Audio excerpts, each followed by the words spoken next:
Hello, Scott. Delighted to be having a third chat with yourself. Me and Steve Evans here. Yeah, g'day, guys.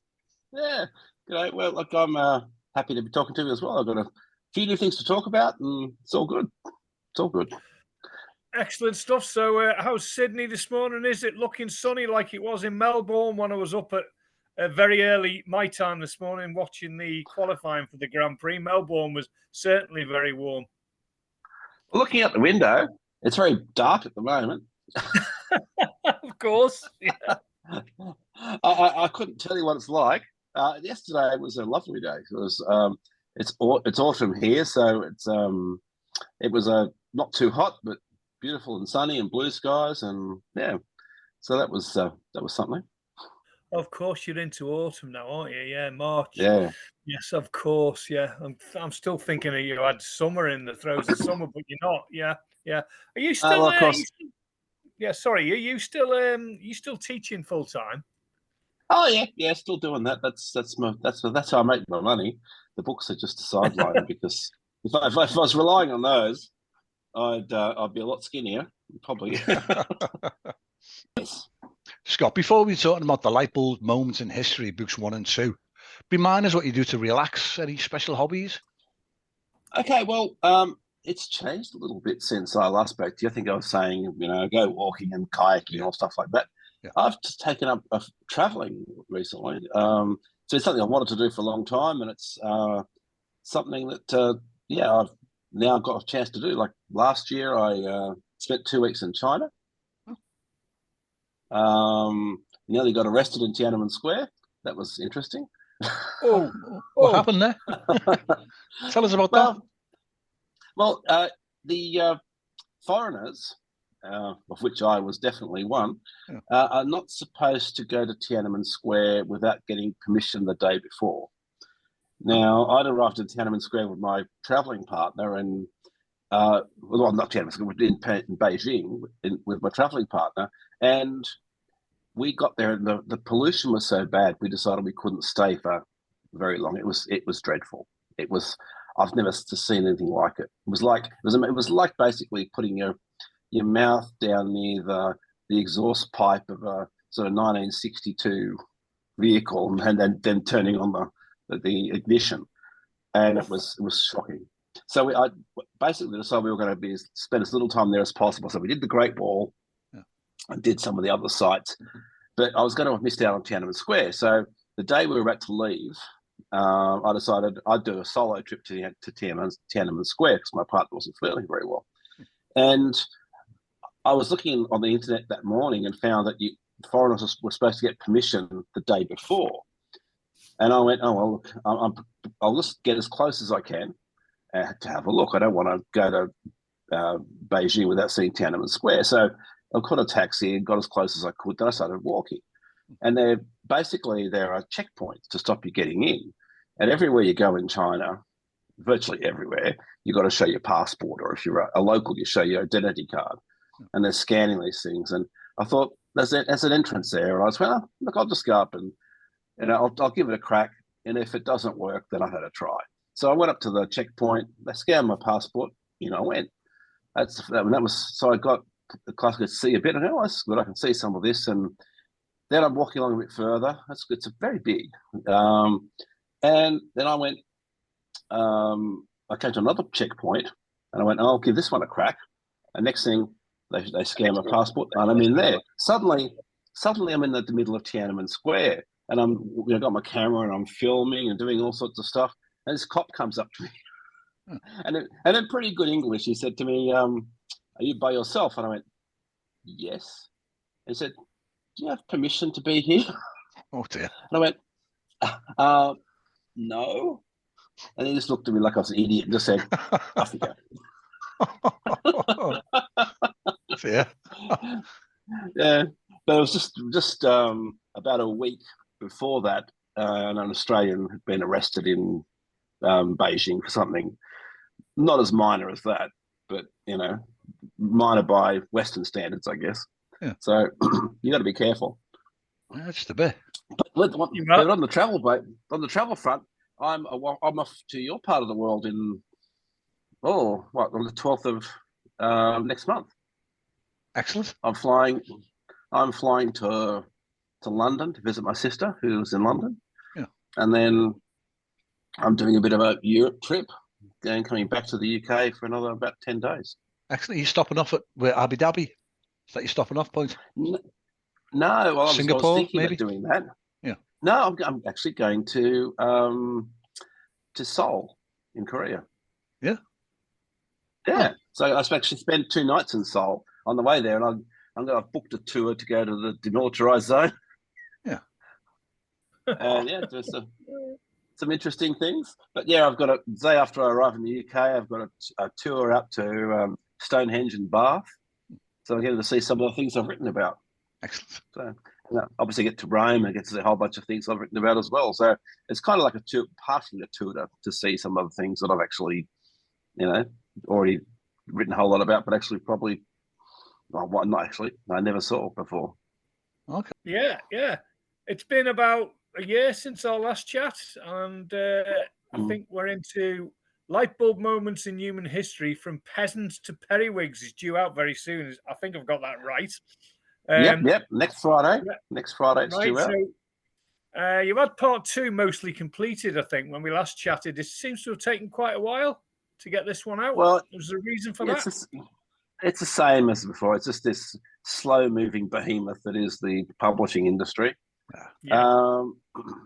So basically, this is probably the last one I'm going to do this way. I'm working on book 3, and I've decided, particularly after my experience with self-publishing the audiobook, that I'm far better off doing self-publishing. So I'm actually moving towards self-publishing in book 3. You get that out quicker, much quicker.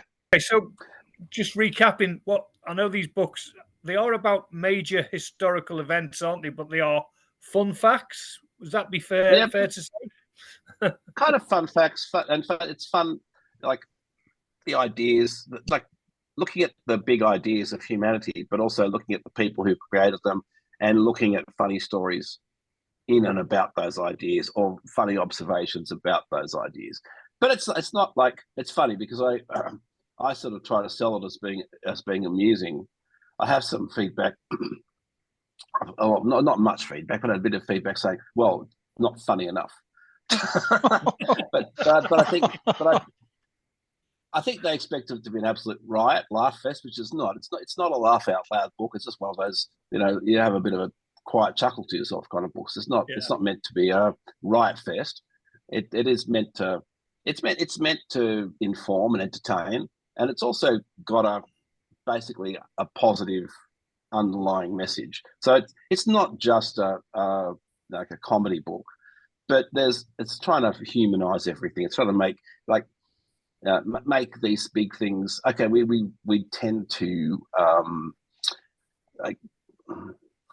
basically make these things seem so like bigger than Ben-Hur because, oh my goodness, the Stonehenge, or oh my goodness, the pyramids. And of course they are amazing, but then there's a funny side to some of these things too. And if you can tease those things out, then it makes it more interesting as well. It makes it more relatable to us, I think.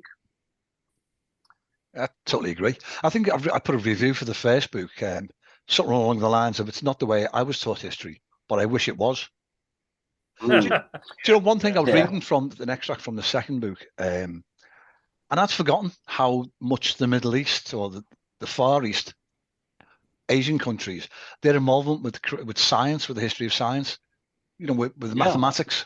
It's not, you don't actually get taught that in UK schools. History in the UK school, Britain was the leader of the world. We changed everything with the Industrial Revolution, as though we were the only country, where things were happening like that. Well, I mean, that the Industrial Revolution, that's true. I mean, that definitely changed the world, and we're still going through an Industrial Revolution when we're looking at, we've just been through all the computer stuff. Now we're going through the AI part of it, and we're experiencing all the same problems that the unemployed weavers felt when they introduced all the different machines back in the Industrial Revolution. We're just now seeing the modern version of that. But I mean, I do think we've tended to gloss over some of the stuff that, particularly sort of like the Muslims did to perpetuate learning that has been. We in the Middle Ages tended to get, we went all religious, and so all the learning was in the monasteries. Yeah. But in the Middle East, they were actually looking at the learning of the ancient Greeks and keeping that alive. Where it was that all that stuff got lost, or a lot of that stuff got lost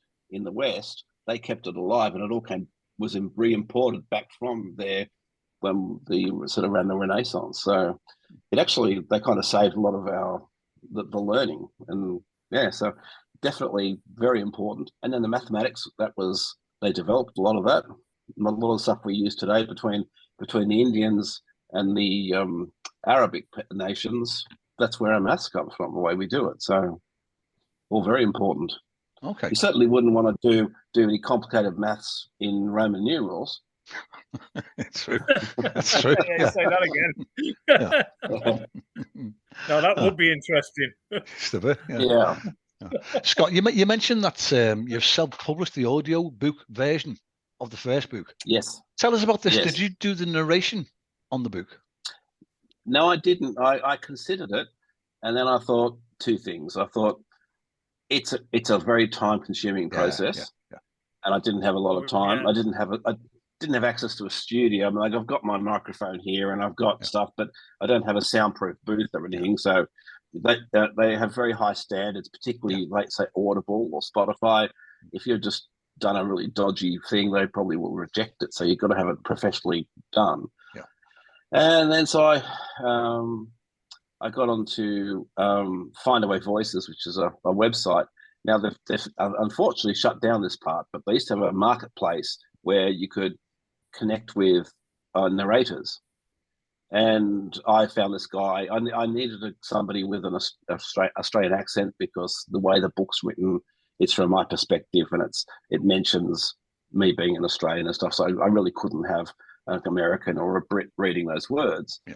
So I needed an Australian person, and I found this guy, Joel Hines, and he was great. Did a really good job. It was still very time consuming for me, because if you can imagine, he reads the book the way he sees it. Yeah. And then I'm saying, I listen to sort of the various test runs of it. I'm going, well, hold on, that phrase should be said this way. So I'm then saying it how I want him to say it, and then sending him a file back saying, say it this way. And that takes a long time when you're doing a 7-hour book. Yeah, I can imagine. Did you go to a royalty share option with them, or have you gone? Did you actually pay up front? I paid up front. Okay. I figured I had the ability to do it, and in some ways it would have been better doing royalty share, because at this point it's only been 4 months or something since it's been out.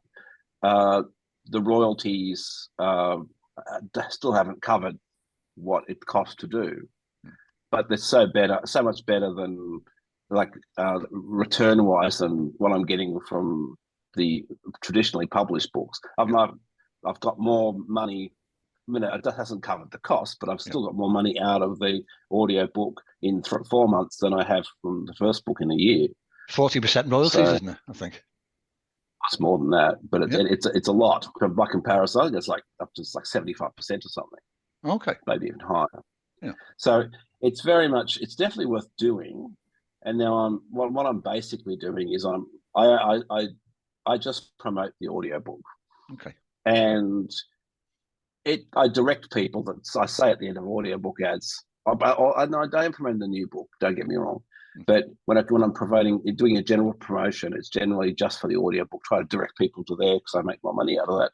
Okay. But it also there's a little thing at the end saying, there's books available on Amazon or whatever. So if they want to go there, they can. But I think in the end, my strategy is just to move towards self-publishing, and then that way I feel I can spend money on advertising and not feel like it's all going down the tubes.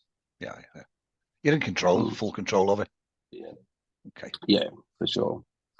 But I mean, it was nice. There was the validation of being traditionally published. I think that probably helped the initial sort of acceptance. And I think once I do self-publish, the fact that the first couple are traditionally published won't hurt me. It'll probably be a good thing. But it is And I probably wouldn't have had. I think I probably got a better boost on the first book than I would have if I'd self-published. So I think my profile is slightly higher than it would have been otherwise. So I guess the swings and roundabouts. Okay. I probably wouldn't have done the second book the same way if I had any feedback, because the second book came out before I had any sales figures or anything on the first book. Yeah. So it was very difficult to know, and I just went the same way. And then in retrospect, I probably would have just held the second book back and done it myself. But that's life. You just live and learn. Yeah, well, you get there now anyway. The book's coming out. You've got the audio. Okay. So yeah, you've got some great reviews. One of them, for example, here's your chance to learn and enjoy big history in a slightly deranged romp by Dr. Carl Kruzelnicki, Australian science communicator, author, and popularizer. So he's quite a big name down here. He's quite a big name, quite a long name, but he's quite well known. It'd be like having Bill Nye the Science Guy, the Australian version of Bill Nye the Science Guy, or trying to think of who else who's your. He's somebody he's popular. He's fun. I'm trying to think of a UK equivalent. Like Brian Cox, maybe. Yeah, a bit funnier than Brian Cox, but I guess it's something like that. Yeah, he's more of a. He gets on the radio, and whenever there's a science story, that he's the guy that the TV station's got to speak to about, and he's a bit of an entertainer as well as a real science guy. He's a professor at Sydney University, but he's also had TV shows and he writes funny books and that kind of thing. Yeah, so that was a really good one to get, and I was very lucky to get that. I approached him, and he was gracious enough to have a read and give me that. So yeah, it was a bit of a get, because I tried a few. That was the first book that I got that for, and before it was published. And to get someone to read something like that before it's published, and someone who, at least in Australia, at least has quite a high profile, that was a bit of a get. So I was quite happy. And it's hard to find people to do it, to be honest. Okay. So where's your best place, would you say, to marketplace your books? Would it be Australia, or would it be UK, America, or? No, I'd say at the moment still it's America, just because it's such a big market. Although I think I've sold, I think because of the publishers are in the UK, I think that has given it a bit of a push. Australia's terrible.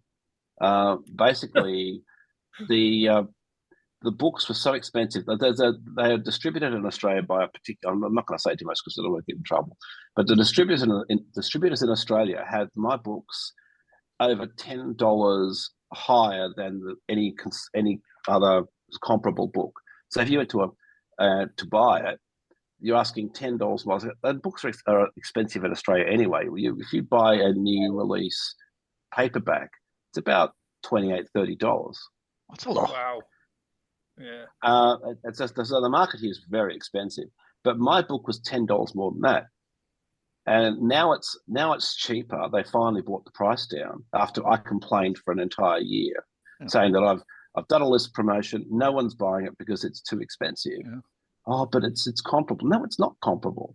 So I was very upset about the whole thing. So I lost many sales, I think, in Australia because of the ridiculous price of the book, which is another thing that I think pushed me towards self-publishing, because it gives me control over that kind of stuff.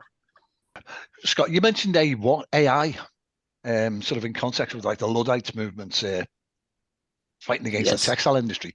Have you used artificial intelligence on the cover and the animations and on your excellent website, Lightbulb Moments, history.com? Yeah, definitely. I guess I was a pretty early adopter, because I had been using artwork that I sourced through like iStock.com or AdobeStock.com, and those things were expensive, and also didn't always give me what I wanted. No, I was having to do it in the first book. That there was no AI in the first book at all, and I was just manipulating images that I could find. Then I discovered AI, particularly probably midjourney.com, when I was able to actually make pictures that I wanted. So instead of sort of having to fiddle around with things in Photoshop, I could just ask the AI to create a picture that illustrates what's going on in the story. So rather than it be something a bit different, it can be, if there's something weird happening, you know, I'm trying to think of an example, but, you know, I don't know, Robin Hood doing something particular that there's no picture of him doing, that I could actually create that. And then that gave it a bit of a new dimension. Also, on all the cover images, I got, like, they were a whole bunch of individual images I put together. And also the cover of the audio book is the same, a whole bunch of individual AI pictures that I put together. And I quite like it. I find it a bit scary because I've also looked at the AI sort of chat GPT and those kind of things. Yeah. They're getting very good, and it's tempting to sometimes go, oh, I'll just create a paragraph on that. And I actually tried to do a bit of research on chat GPT about 6 months ago. And I asked for some information. I was looking for information about Adam Smith, the Scottish economist. Yeah. And I just asked, were there any sort of funny stories about Adam Smith in ChatGPT? And it came up with this cock and bull story, literally cock and bull, because it's about his pet rooster that used to sit on his desk while he wrote. And I'm going, wow, this is hilarious. I've got to use this story, but I better check to see if it's true. There was no shred of truth to it whatsoever. But ChatGPT had created this absolute bullshit story. Yeah. And if I wasn't going, well, I better check this out, I could have put it in a book. And then suddenly, you know, in theory, I mean, people, my books are quite, there's a website called mybib.com. And it's a website where if you're a university student, you can go there and create your bibliography by putting in the name of a book, and it'll spit out the appropriate way of doing the bibliography, whether it's in whichever format that your university requires. Yeah. And my books appear in mybib.com. So if I've written something about some absolute crap that's been generated by AI, and then someone quotes that in their universe, suddenly it becomes kind of true, even if it was not true. True. Changing history. So I don't want to do stuff like this. So I've given up using that as any kind of search tool. I definitely don't want to do it for writing, because I think that if my writing has any sort of value, it's the fact that it's very personal. It's not sort of dry and information based. Well, it's information based, but no, it's not dry and boring. It's given from a personal perspective, which I suppose you can get AI to fake that, but I don't know, the personal stories and that. I think that's the way that to go in future, that because so much will be able to be generated by AI, that in fact telling your stories in the most human way possible is probably the way to go. So I actually think, I wouldn't say it's going to benefit me in any way, but in the future, I think that's going to be the kind of writing that people will have to do to differentiate themselves from AI, to be very personal, to make them, to personalize the stories in a way where, like, my observations on things, and then my little in-between bits where I put bits of my life that are relevant and to introduce the next section. That's what I think is going to be possibly the way to go, to make, for people to see that it's not just being generated by AI. Yeah. Let me take you on a journey through time and look at humanity's greatest ideas. At first, we didn't know how to wear clothes or talk. Then we learned to make tools and weapons. And then we learned to think. Humanity has done some amazing things. And yet still some people think the aliens did it. Spoiler alert, they didn't. From cave to Colosseum, these were the Lightbulb Moments in Human History. Lightbulb Moments in Human History by Scott Edwin Williams is not the history you were taught in school. And it's available now wherever books are sold. And Book One's available on audiobook from Spotify or Audible.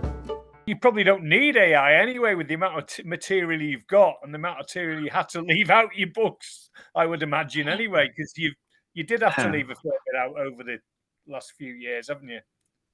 Yeah, it's really the hardest part is working out what to put in, or what and what not to leave out.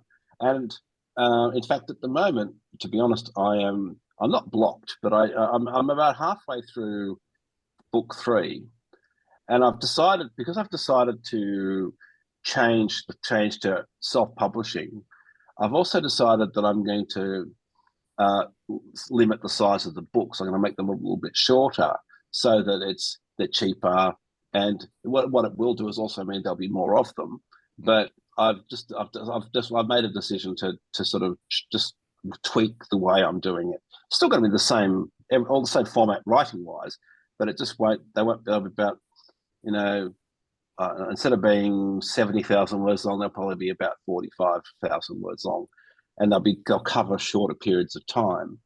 And what I think that will do is make it a little bit easier for me to include stuff, and it.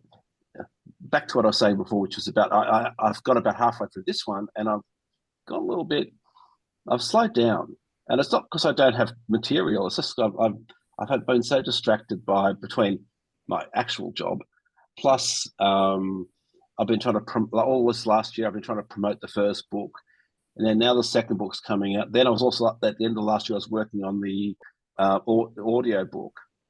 That I only have a certain amount of time to devote to book related stuff because I have a real job, and so I've just everything. The writing of the third book's taken a back seat, so I've really got to get back into it. And I'm finding that hard to get back into the mode because I was in a real groove.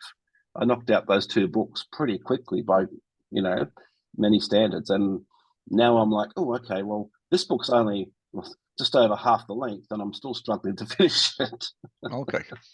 I was going to ask, well, you've answered the question I was going to ask. I was going to mention as well, these are the type of books that for me make excellent gifts, like a Christmas present type of gifts, as well as I'm one of those books that you can sort of dip in and out of, instead of maybe just reading, sitting down at one spec. Have you got plans on taking the history up to modern times? That's the plan.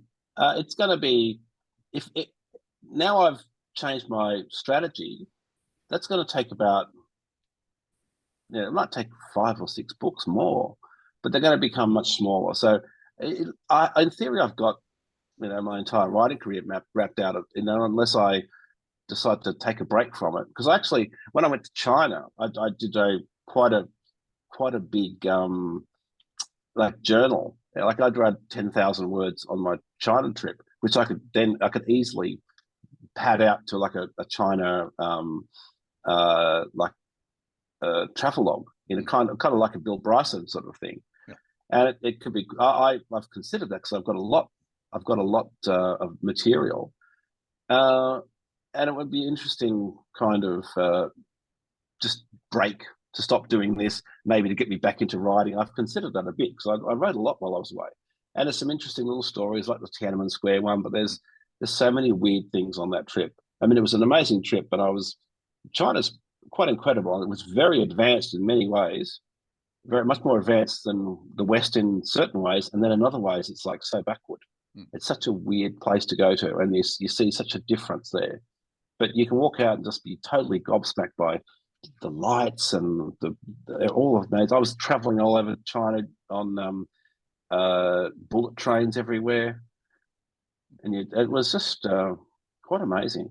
So, and it was frightening, but it was also, the people were lovely to me, even though at some stages I was the only Caucasian person I saw for a week.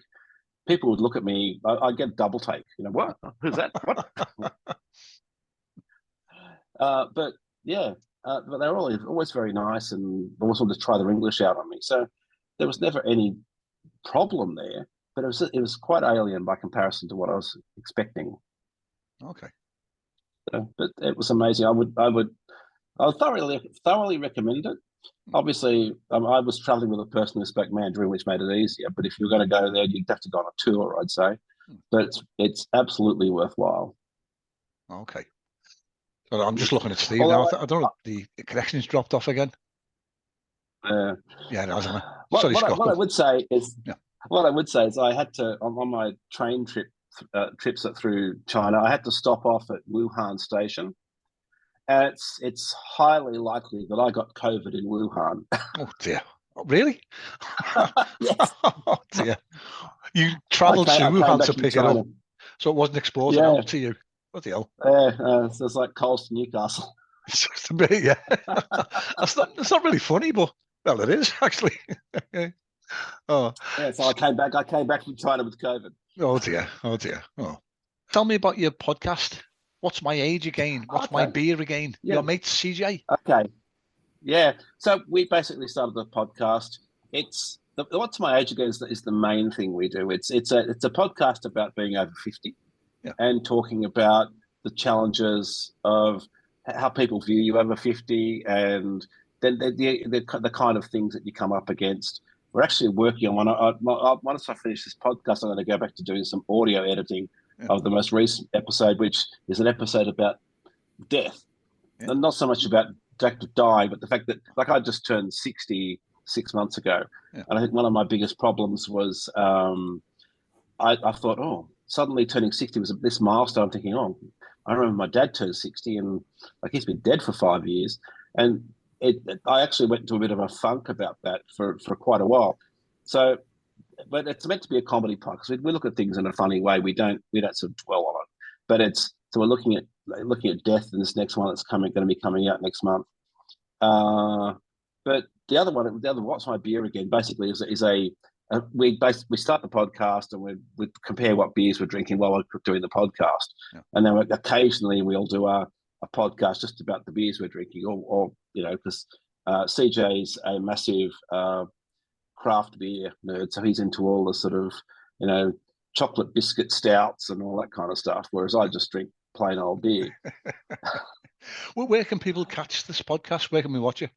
Listen to it? Oh, well, it's on all the podcasts. Like, it's on Apple Podcasts or Spotify or anywhere they do podcasts. Apple. Yeah, but look for What's My Age Again is the name of the podcast, and it's a bit of fun, but it also looks at some serious things in a fun way. But it's nothing to do with history, although occasionally I'll throw a few things in there just because. But yeah, my mate, I don't think he's a writer too, and he writes other kind of stuff altogether. But I don't think he's even read my book, so he's not much of a history person. So I don't think he'd like me talking about that stuff too much because he would know what I was talking about. Okay. Yeah, what I was going to ask, actually, I know we always ask authors a similar question at the end. Like what advice would you give to a new writer? But what I'm going to ask you, I've changed it, and I was going to say, what's going to come up? What's going to come up next after the next book's out? Are you going to carry on the same direction, or are you thinking of moving in a completely new way? Because you've altered your hobbies. You're going traveling now. That's true. So about books. Look, I think there's definitely an argument for me to give it a little bit of a let it lie fallow for a while and try to do something else. As I was saying earlier, I've got about 10,000 words written on a travelogue in China, and I could possibly, obviously, when now I'm going to UK and Europe, there might be a way I can do something there and then mesh all of the whole thing into some kind of massive weird travelogue, and find some way of putting it, because I am doing a tour of all these sites. And basically, I went to see the Terracotta Warriors in China. I went to the Great Wall. In this trip, I'll be going to Stonehenge, Bath. I'll be going to the Forum in Rome. I'll be going to the Colosseum. I'll be going to the Vatican. And then, so there's an argument that I could make it into like a Lightbulb Moments tour kind of book. Yeah, there's some scope there, but definitely, yeah. And make it into, and also all the incidental stuff that happens in between, which is a lot of the funny stuff. So it'd be really interesting to have a crack at that. Obviously, when I get to the UK, when I'm in London, I'll be seeing a lot of the sites. Obviously, Tower of London. I mean, I've been to the UK twice, but never been to the continent ever because I'm visiting family those times I went. But I was very young. It was the last time I was in the UK was over 40 years ago. Wow. So I imagine there'll be some change, but not with the things that I'm interested in, which is the historical things. Probably be the same. But I'm going to be going to obviously the British Museum. I'll be going to Greenwich Museum, doing a tour out to Oxford and around there. I'll be obviously pottering around all the sites of London, that kind of stuff. So there's lots of things that I'll be able to do. And I actually think, funnily enough, just talking to you guys, and I had not considered the fact that this could be a Lightbulb Moments World Tour, but that's pretty much now what I probably work on. You need to add Liverpool to the destinations as well, Scott. Definitely, yeah. But for now, Scott, thank you. Yeah, time's caught up with us, Scott, but it's been an absolute delight chatting with you for a third time. And let's keep in touch as we have been doing. Absolutely. So I hope I haven't bought the pants off everybody saying the same thing over and over again. Not at all. Not at all. No, we wouldn't all. be chatting with you otherwise. I'm looking forward to the fourth chat. Yeah, always interesting. Definitely, interesting. That could be very interesting. Who knows what's happening then? Definitely, yeah. There's got to, but for now, Scott. Across the world. Cheers for now, Scott. Thanks, guys. Thanks so much. Thank you. Thanks a lot. Bye. Bye.